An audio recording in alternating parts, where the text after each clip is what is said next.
Bonjour, comme vous le remarquez, il s'agit bien d'un nouveau chapitre. Les intégrales doubles sont les intégrales des fonctions à deux variables. Les intégrales triples sont les intégrales des fonctions à trois variables. Avant de traiter ces intégrales, revenons à l'intégrale d'une fonction à une seule variable.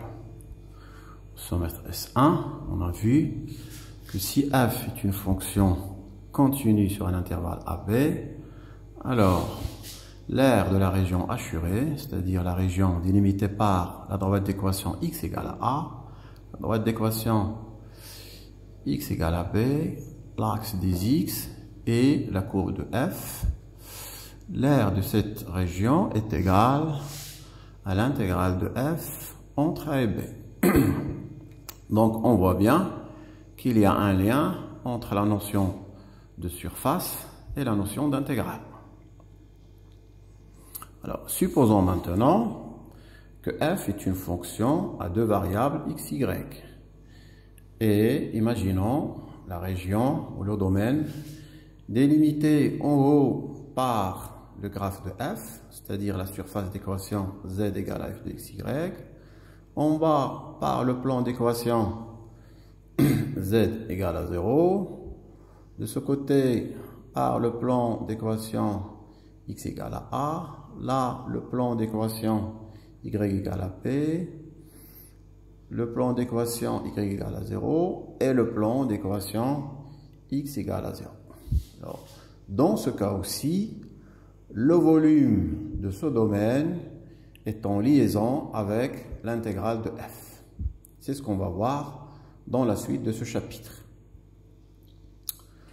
Le but de ce chapitre est le calcul de l'intégrale d'une fonction à deux ou à trois variables sur des domaines simples tels que les rectangles, les cubes, les parallélogrammes et plus généralement des domaines dont les frontières sont continues comme celui-là. Alors commençons par les intégrales doubles.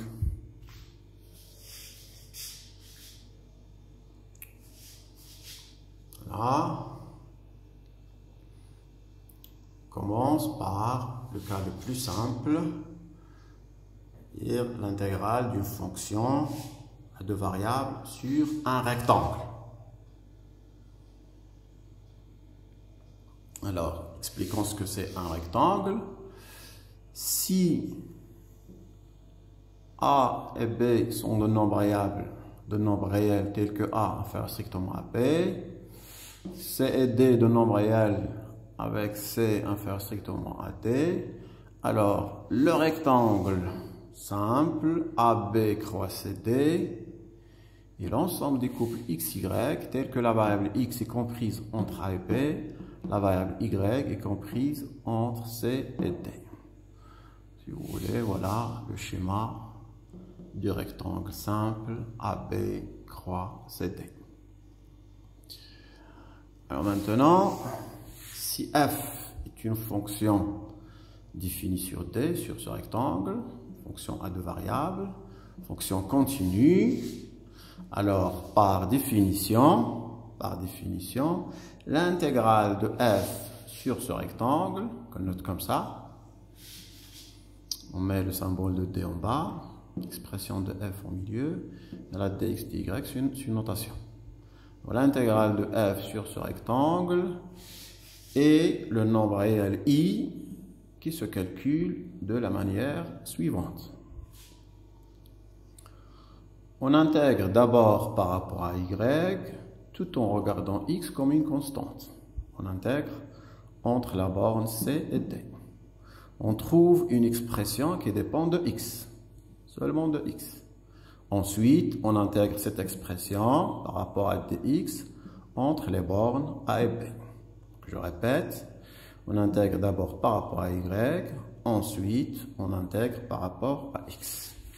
Alors, pour mieux comprendre, regardons l'exemple suivant. Alors, dans cet exemple, on considère la fonction f défini sur le rectangle 0,1 croix moins d'un 0, défini par f de xy égale à xy carré. Essayons de calculer l'intégrale de cette fonction sur ce rectangle. Alors, l'intégrale de f sur rectangle D, alors voilà, par définition, c'est son nombre réel. Alors, on intègre par rapport à y, tout en regardant x comme une constante. Alors, puisque x est constante, donc on a le droit de la mettre là à l'extérieur. Alors, la primitive de y carré, c'est y3 sur 3. Alors, calcul entre moins 1 et 0, ça donne 1 tiers. Donc, l'expression qui dépend de x, là voilà, c'est x sur 3. Alors ensuite, on intègre cette expression entre 0 et 1. Voilà, on fait le calcul. Voilà, et on trouve la valeur 1 sur 6. Alors, une question. Si maintenant, on échange les rôles,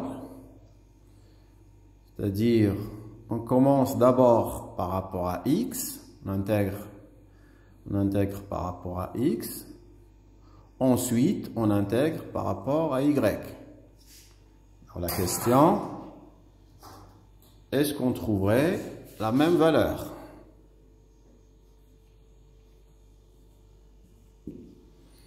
Voilà. Alors faites les calculs chez vous à la maison et on se verra demain pendant la séance Zoom.